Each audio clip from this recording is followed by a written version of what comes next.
Oui, je crois que les interventions des camarades qui ont précédé illustrent tout à fait la diversité, la richesse de ce que nous connaissons aujourd'hui.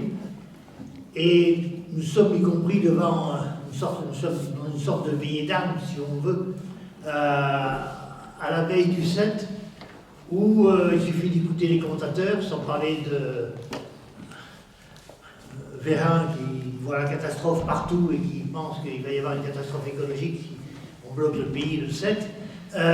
Mais cet état d'esprit est assez répandu et tout le monde s'inquiète. Ils se disent qu'est-ce qui va se passer. Et il y a comme... Ils essaient de garder leur calme, c'est pas comme à l'Assemblée nationale, mais disons qu'il y a quand même une grande inquiétude dans tout ce petit monde pour savoir qu'est-ce qui va se passer le 7 et surtout après le 7. Et je crois que de ce point de vue-là, on est devant un mouvement étonnant, inédit et d'une force dont on n'a pas encore mesuré tous les effets, et à court terme et à long terme. Il se passe quelque chose d'inédit et qui rentre dans un cadre social, politique, dans toute une évolution sociale et politique.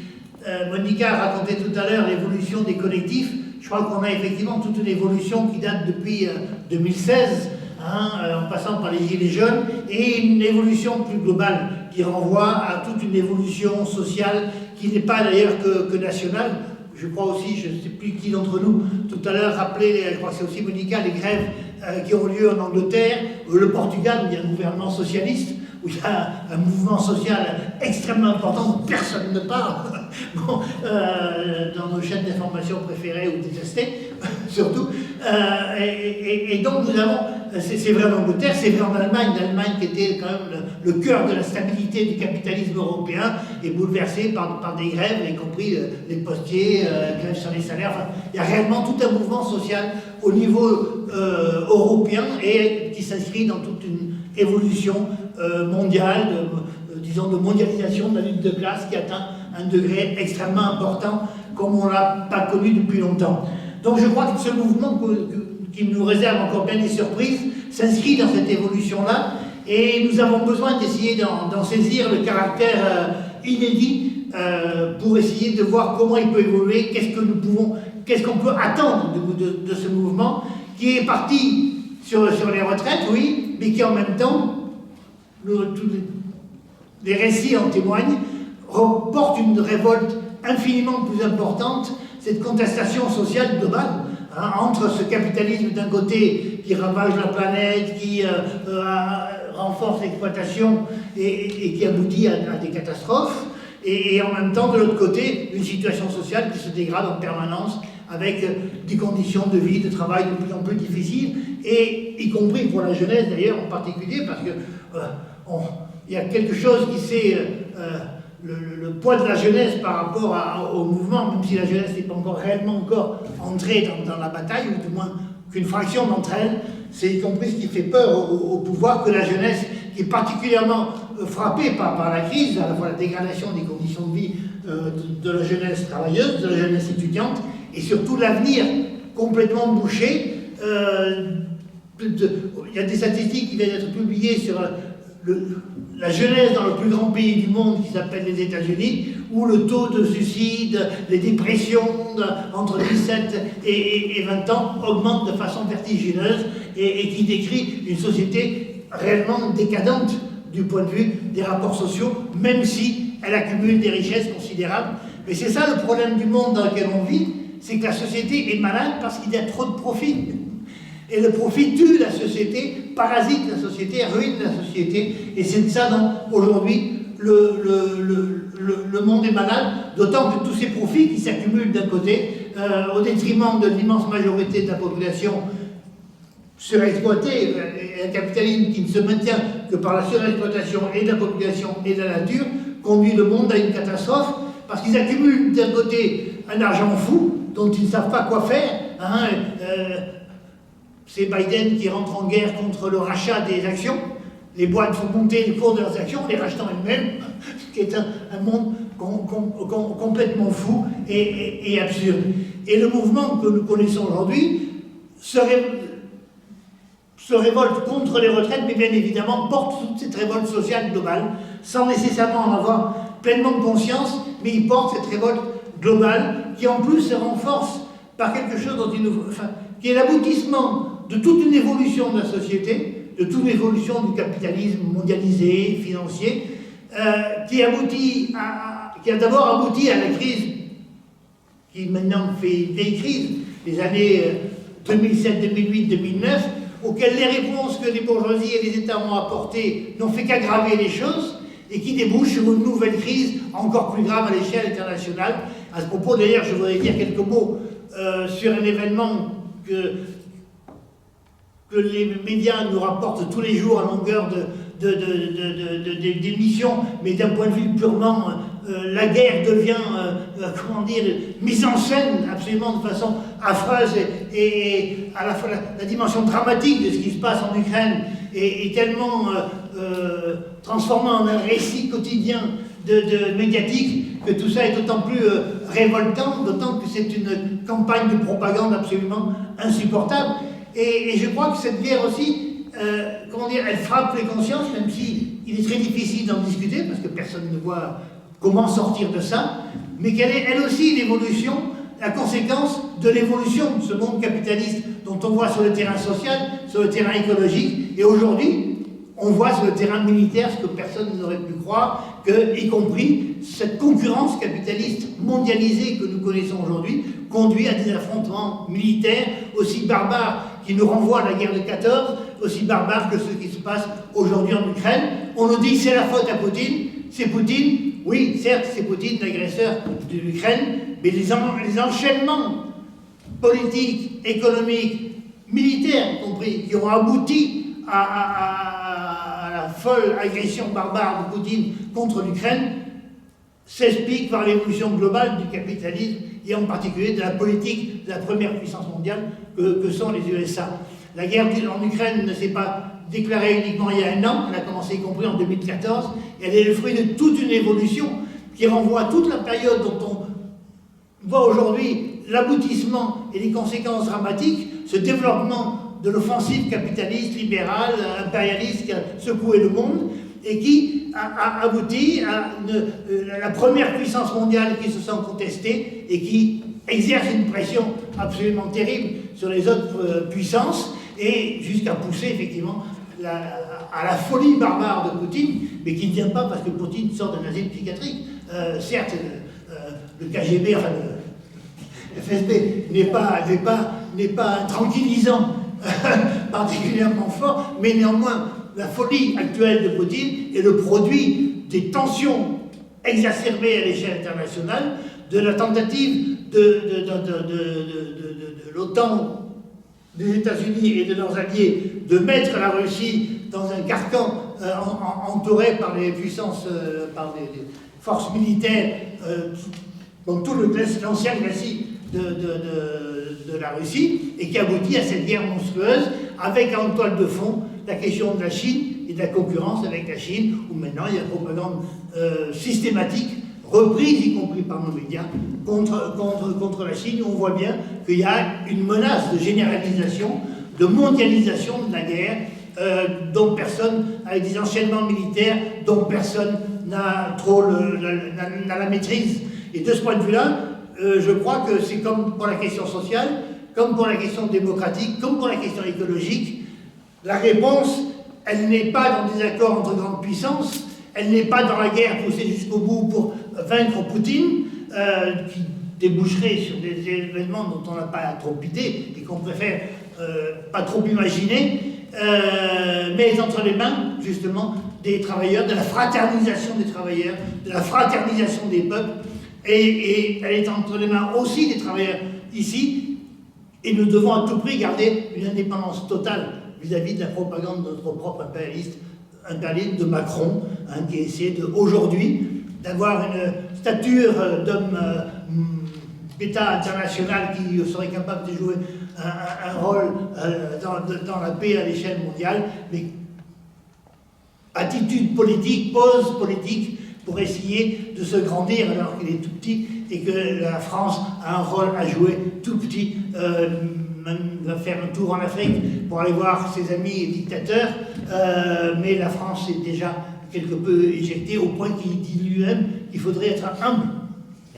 Vous avez entendu ce discours absolument abominable, encore, où le même mépris, la même condescendance vis-à-vis des populations d'Afrique était affichée par ce représentant de cette vieille bourgeoisie pourrie, qui est la bourgeoisie de ce pays, bourgeoisie coloniale, bourgeoisie impérialiste, et qui aujourd'hui essaie de s'accrocher à ses privilèges. Et alors qu'elle est mise de côté. Donc on est aujourd'hui dans cette situation où tout ce développement du capitalisme financier mondialisé aboutit à des catastrophes à la fois sociales, politiques, écologiques, militaires. Et c'est ce qui donne aussi toute l'importance de ce que nous connaissons dans le pays aujourd'hui avec le mouvement sur les retraites. Parce que cette révolte, un véritable soulèvement quand même ouvrier, populaire, y compris d'une partie de la jeunesse et qui va sûrement se développer dans les semaines, les jours qui viennent, et la réponse à cette offensive réactionnaire. On voyait partout l'extrême droite, on nous disait, etc., etc. Oui, il y a, du point de vue des classes dominantes, une offensive réactionnaire de toutes ces vieilles couches sociales qui défendent leurs privilèges menacés par le capitalisme lui-même, menacés par le développement du capitalisme lui-même. Et en arrière-fond de cette offensive réactionnaire de l'extrême droite, il y a quelque chose qui se passait, qu'on a vu ici, qu'on a vu aussi dans le monde, qui était le regroupement des forces des exploités pour défendre leurs droits, leurs intérêts et se faire respecter. Et le mouvement que nous connaissons aujourd'hui, il est l'expression de cette révolte, de ce soulèvement populaire pour marquer un coup d'arrêt à l'offensive de la bourgeoisie, de l'État dont Macron est le symbole. Et ça, je crois que c'est pas exprimé très clairement dans le mouvement, mais je crois qu'il faut le comprendre pour voir toutes les perspectives qu'il peut porter pour la suite, et relativement vite d'ailleurs, parce que nous sommes dans un moment charnière de ce mouvement, qui s'inscrit dans cette période, qui a tout son caractère inédit de ce fait-là, et du fait qu'il est la première grande réponse à ce niveau d'importance de révolte sociale, et il va bousculer le jeu, les rapports de force politiques et sociaux de façon extrêmement importante. Nous ne savons pas qu'est-ce qui va se passer le 7, le 8 et le 9, on a pas mal parlé, mais comprenez bien que le simple fait que le 7 soit aussi massif que de toute façon il sera, le simple fait que la reconductible soit dans les têtes de tout le monde, que le Parlement vasouille, que le Sénat, tout le monde méprise complètement ça, n'y accorde aucune importance. En réalité, on voit bien que de toute façon tout ça ne peut rien sortir. Il y a eu des évolutions profondes qui s'opèrent dans les consciences du monde du travail, de la jeunesse, la prise en compte de l'impasse que cette société représente. Ce que tu disais sur la gauche, où effectivement la mascarade parlementaire, le pire dans cette mascarade parlementaire, pour rajouter un petit argument par rapport à ce que tu disais, c'est qu'au Sénat, la France Insoumise n'est pas représentée. Alors le PS, le PC, l'écologie, les Verts, ils sont vachement contents, on va discuter sérieusement. Pas de blocage, on discute sérieusement. Et tout honte bu, ils désavouent à la France Insoumise qu'il n'est pas représenté au Sénat.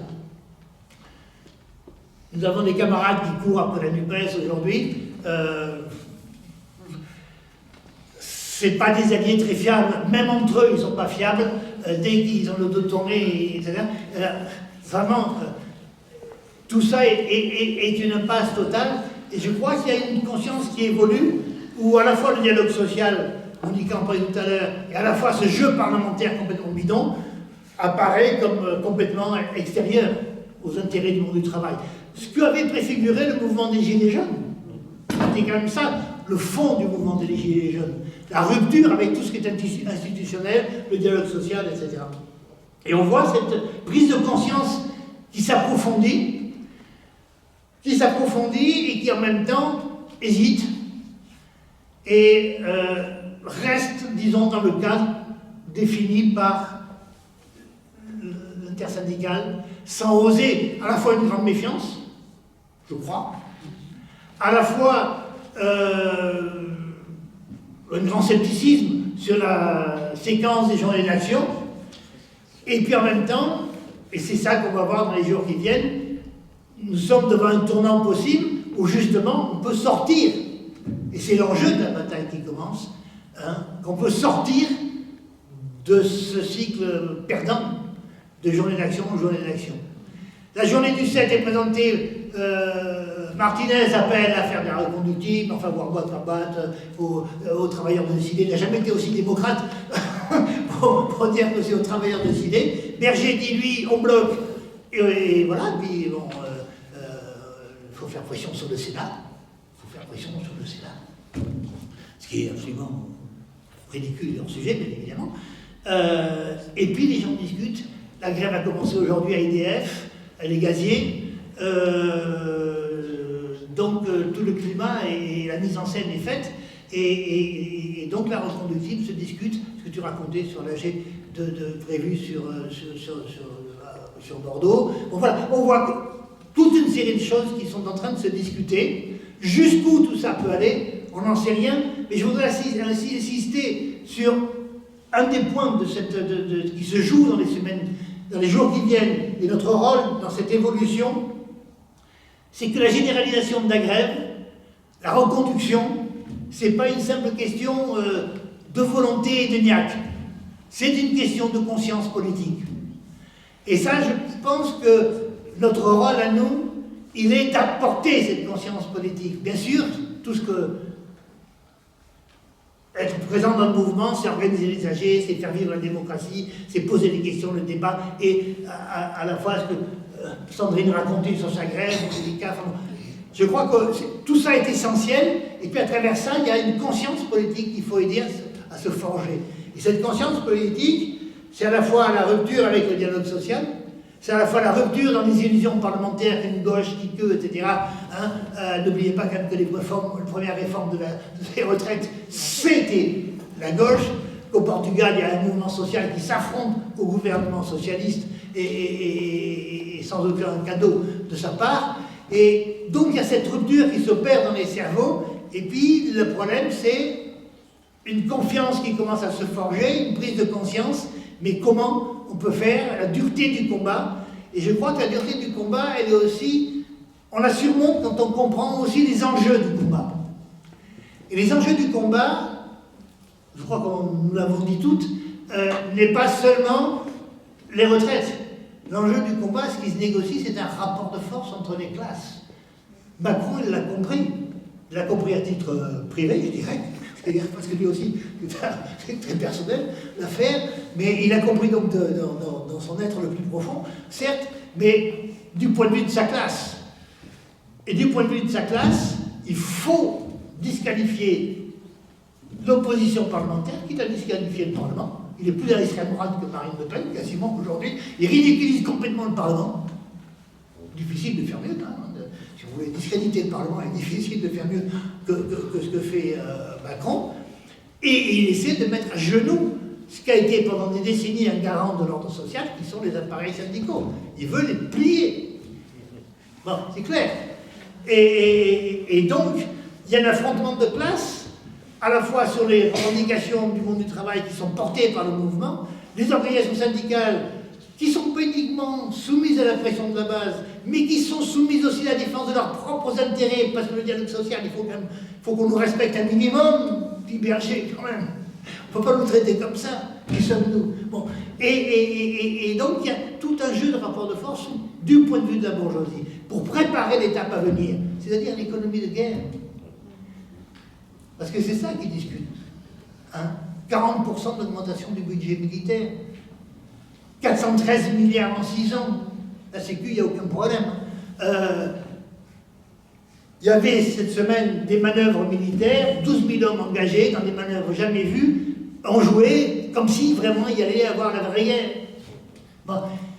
Et bon voilà, donc il y a tout un climat, le service national d'utilité pour les jeunes.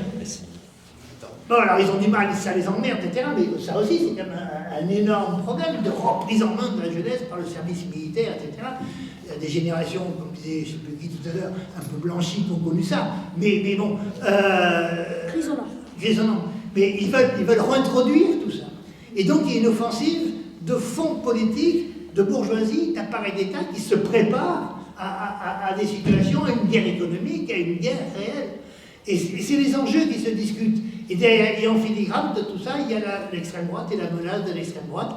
Parce que si Macron, le jeu politique que mène Macron de mettre le Parlement et le pays à sa botte, avec Darmanin qui prépare sa loi sur l'immigration en toile de fond, Marine Le Pen continue d'engranger tranquillement 35% des premiers tours, on la donne. Bon, bah, et donc, la bourgeoisie se prépare à ça. Il faut que le monde du travail mesure l'enjeu de la bataille. Il ne s'agit pas d'être alarmiste plus qu'alarmiste. C'est la vérité qui s'écrit tous les jours. Et je crois que l'enjeu de cette bataille, c'est les retraites. Mais c'est aussi ce qui se négocie dans la bataille. C'est un rapport de force qu'il faut à tout prix inverser. Et l'inversion de ce rapport de force, il est fonction de si on gagne sur les retraites, bien évidemment. Mais il ne faudra pas croire que si on perd sur les retraites, les acquis du mouvement ne peuvent pas être aussi une force pour la suite. Et ça, il y a beaucoup de monde qui commence à en avoir conscience. Que ce qu'on fait maintenant, c'est aussi préparer la suite. On verra si on gagne. Bien sûr que tout le monde a envie de les faire plier, mais bon, dur. Mais en même temps, un rapport de force qui se construit, et je crois que c'est ça les enjeux du mouvement. Il faut en discuter autour de nous, il faut en discuter politiquement autour de nous. Notre boulot, c'est d'armer les consciences au maximum, et c'est quand on comprend les dangers qui nous menacent, qu'on a vraiment envie de leur rentrer dedans encore plus.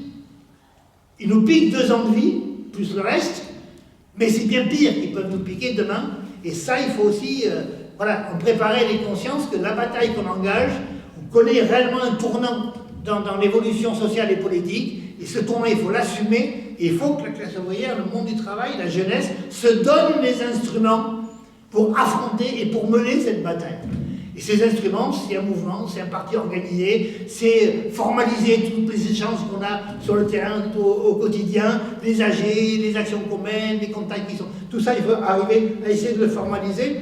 Et de ce point de vue-là, ce sera ma conclusion. L'extrême gauche a une responsabilité très importante, ce qui nous met d'autant plus en colère dans ce que nous avons connu il y a peu dans le NPA, la scission que nous avons connue absolument stupide et absurde, qui est un affaiblissement global du mouvement. Je crois que sur une ville comme Bordeaux, les camarades sont bien placés pour s'en rendre compte, à quel point l'absurdité de ce genre de politique. C'est bien l'inverse qu'il faut faire, au contraire, c'est au maximum se retrouver dans l'action tous les jours, discuter, échanger et voir comment pourront se développer des cadres collectifs à travers lesquels, à partir des acquis du mouvement, dans les suites du mouvement, s'il est victorieux, encore plus porté par une victoire, ou même s'il ne l'est pas, les acquis de ce mouvement, comment nous pourrons les formaliser dans une conscience collective. Parce que c'est ça le parti, l'organisation. C'est la conscience collective, à la fois de l'histoire du mouvement ouvrier et de l'histoire que nous sommes en train de construire nous-mêmes. Et ça, je crois que c'est une tâche enthousiasmante, comme les enthousiasmantes la grève et la démocratie directe, les cortèges femmes, les mouvements dans les facs, les collectifs, etc. Et c'est ça qu'il faut arriver à porter, à organiser pour lui donner une forme consciente qui a un adversaire à affronter, avec lequel il n'y aura pas de compromis possible, pas de dialogue social possible, pas d'amendement parlementaire possible, mais qui aura un autre monde à construire.